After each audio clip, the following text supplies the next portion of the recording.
Salutations, ici Talentir pour un nouveau rapport de bataille Kings of War 3ème édition opposant les orques aux elfes du crépuscule à 1500 points. Pour l'occasion, je jouerai avec l'ami Nicolas qui jouera les orques, tandis que moi je jouerai les elfes du crépuscule. On commence par la liste orque de Nicolas, à préciser que c'est une première pour lui puisque d'habitude il joue elfe, donc ici c'est un test. La liste n'est donc pas forcément optimisée. Il y a donc principalement de l'infanterie, une horde de haches, 2 régiments de 2 haches, une horde de trolls, un régiment de grandes haches, un régiment de chevaucheurs de sangliers, un géant, un chef de guerre orc avec la bannière de sang de Gakamak et la faux du moissonneur, un porte-étendard et une voix des dieux, boule de feu et soin.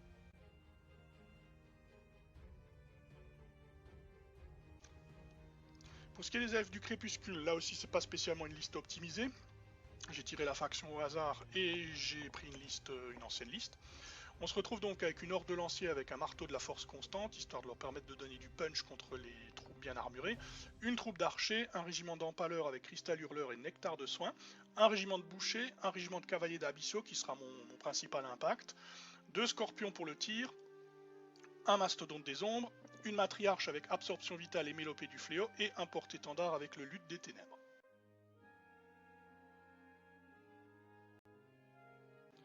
Pour ce qui est du scénario, nous avons tiré mise à sac.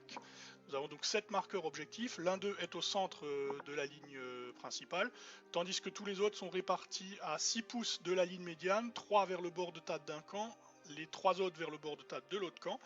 Les objectifs qui sont situés dans sa moitié de table ne rapportent pas de points et ils peuvent cependant être contestés. Seuls ceux qui sont dans la moitié de table adverse peuvent être pris. A la fin de chaque tour, on compte le nombre de points qu'il contrôle. Une fois les points scorés, on les élimine. L'objectif central, quant à lui, ne peut être revendiqué qu'à la fin de la partie. Après répartition des objectifs, ils sont légèrement plus regroupés sur les ailes. Du coup, je déploie ma cavalerie pour porter l'attaque plus sur la droite, avec cependant le mastodonte et les archers pas trop loin pour pouvoir la soutenir.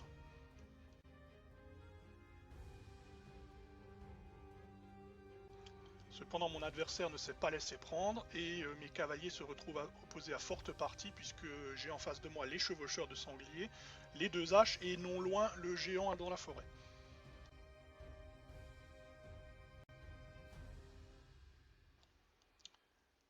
Nicolas investit davantage le centre puisqu'il met la plupart de sa phalange composée des haches, des grandes haches et de l'autre unité de 2 haches, le tout avec le chef de guerre, le chaman et le porte-étendard à l'arrière.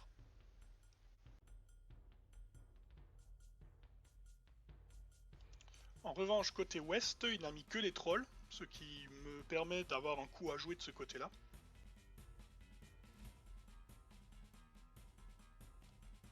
Puisqu'en effet, moi de mon côté, je place ma horde de lanciers avec le porte-étendard derrière, ainsi que sur la colline une baliste et le régiment d'empaleurs.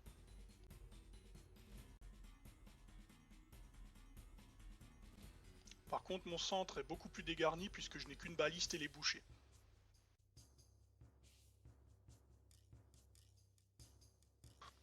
Les elfes noirs gagnent le premier tour et je décide de prendre un risque calculé en mettant ma cavalerie abyssale à portée de charge des chevaucheurs de sangliers.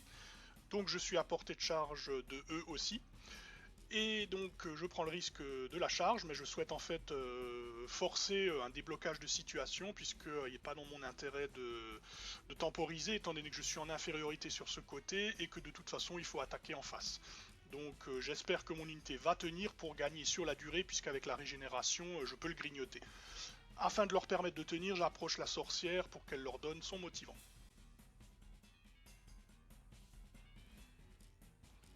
Au milieu, en revanche, je ne me presse pas pour bouger, sauf pour ce qui est du mastodonte des ombres que j'avance légèrement à la lisière de la forêt, histoire de pouvoir intervenir d'un côté ou de l'autre.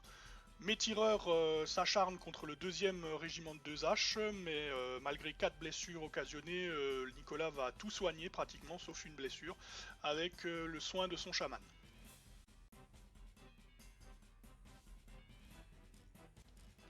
Côté ouest, toute ma ligne avance, notamment les empaleurs qui se mettent au bord de la colline afin de menacer l'objectif qui se trouve droit devant. Sans surprise, les chevaucheurs de sangliers chargent les premiers Et là je frôle le désastre puisque Nicolas fait de très bons jets, j'encaisse 8 blessures sur la charge et le premier résultat au test de morale est détruit. Heureusement la relance du motivant de ma sorcière va s'avérer très très utile puisqu'elle les sauve. Et lors de mon tour suivant, ma régénération me soigne 4 blessures sur 8.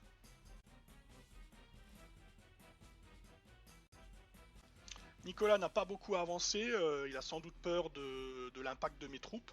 Je décide de temporiser la charge de mes lanciers puisque je me sens pas encore en capacité de rentrer dans la mêlée avec eux. Mon mastodonte, lui, n'a pas tellement d'intérêt à reculer et je souhaite tout de même bloquer un peu l'avance de l'adversaire, donc je le fais charger droit devant sur les 2 haches. Le but, c'est de le sacrifier en essayant d'emporter les 2 haches et d'obliger le géant à s'occuper de lui.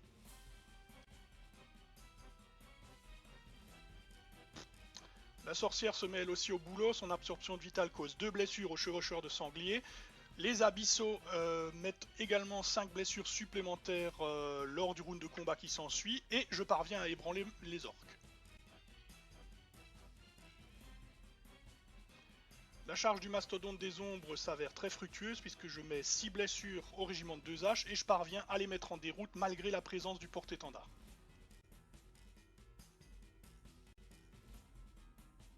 On repasse côté ouest, les trolls sont arrivés nonchalamment devant l'objectif, je suis à portée de charge et je décide de la tenter, grâce au bonus de la descente de colline et à la mélopée du fléau que mon porte-bannière lance sur les elfes, mes empaleurs pulvérisent les trolls et je m'assure de contrôle de cet objectif, ce qui fait un point de victoire pour moi.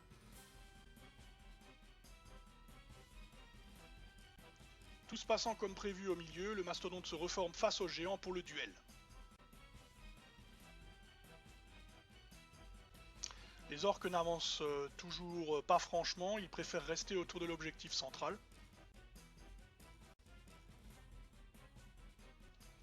Le géant tabasse comme prévu le mastodonte, il est rejoint par le chef de guerre orque que je n'avais pas vu venir, cela dit, mais mon titan tient bon.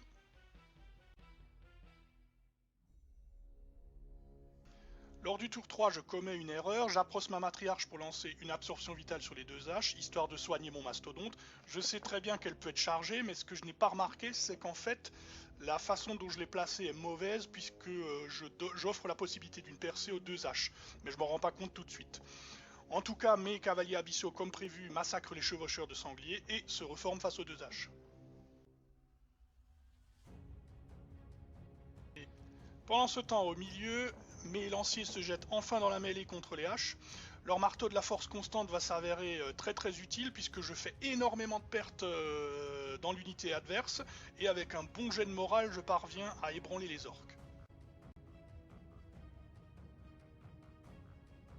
Du coup, Nicolas ne peut pas contre-attaquer, tout ce qu'il a à proximité pour pouvoir intervenir, c'est le chef de guerre orc qui percute les flancs de mes lanciers pour tenter d'aider ses soldats. Alors il fait pas mal de dégâts, mais il y a beaucoup trop d'elfes et il ne parvient pas du tout à les faire flancher plus que ça.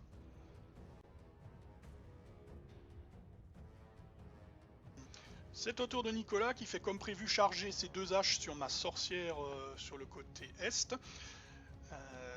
Ils la massacrent sans souci et peuvent donc faire une percée comme je ne l'avais pas vu au départ sur mes cavaliers abyssaux. Ces derniers sont pourtant entièrement soignés, mais après un round de combat d'une violence inouïe et un jet de panique excellent, eh bien les 2 haches dispersent mes cavaliers abyssaux et se reforment face au centre. J'ai donc plus d'unité de ce côté-là.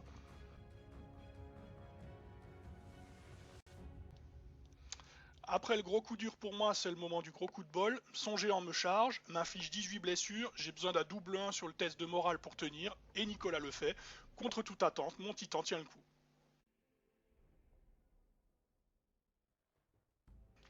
C'est de nouveau à mon tour, je fais charger mes bouchers contre les grandes haches qui se trouvent au centre. Là aussi, je fais un round de combat stat, mais mon jet de morale est extrêmement chanceux et je parviens à les dérouter, pendant que mes lanciers derrière massacrent finalement les haches.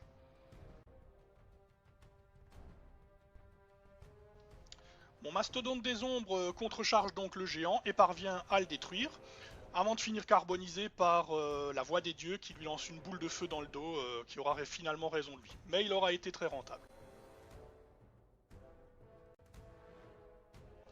Après avoir essuyé une première salve de mes archers, les 2 haches s'avancent tout de même pour prendre l'objectif qui était défendu par les cavaliers abyssaux. ce qui fait un point de victoire pour Nicolas. Avec une deuxième salve, mes archers ne leur causent qu'une seule blessure, mais avec un jet de morale une fois de plus totalement hors stade, je parviens à les dérouter. Je fais tirer ma baliste sur le chef de guerre orc, je lui mets quelques blessures, mais pas de quoi le détruire. Pendant ce temps-là, mes lanciers fondent sur le flanc des grands dash qui étaient ébranlés et les massacrent sans pitié. Par voie de conséquence, mon adversaire n'a plus d'unité pour prendre le moindre objectif. Son tour 6 voit donc le chef de guerre charger pour l'honneur les lanciers. Une fois de plus, il fait beaucoup de dégâts, mais ils sont beaucoup trop nombreux, il lui faut un 11 pour les sortir, et contrairement à moi avec mes jets chanceux, il n'y arrive pas.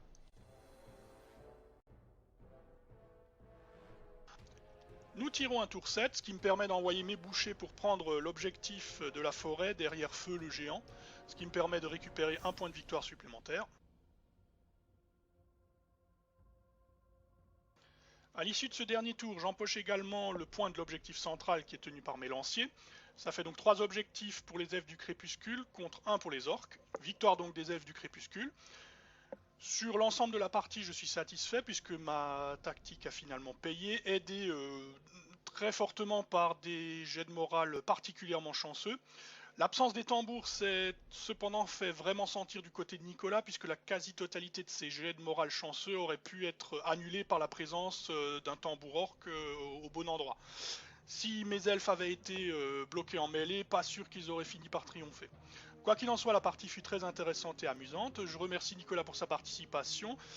J'espère que cette vidéo vous aura plu, et je vous dis à la prochaine, et d'ici là, que les dés vous sourient. A l'issue de ce tour, qui est le dernier, j'empoche également le point de l'objectif central qui est tenu par mes lanciers. Cela fait donc 3 objectifs pour les elfes du crépuscule contre un seul pour les orques. C'est donc une victoire pour les elfes du crépuscule. Sur l'ensemble de la partie, je suis plutôt satisfait. Ma tactique s'est avérée une réussite, aidée notamment par des jets de morale extrêmement chanceux. Cependant, l'absence des tambours s'est vraiment fait sentir du côté de Nicolas, puisque la quasi-totalité de ces fameux jets chanceux aurait très bien pu être anéantis par la présence d'un tambour orc, et une fois bloqué en mêlée, pas sûr que les elfes auraient tenu.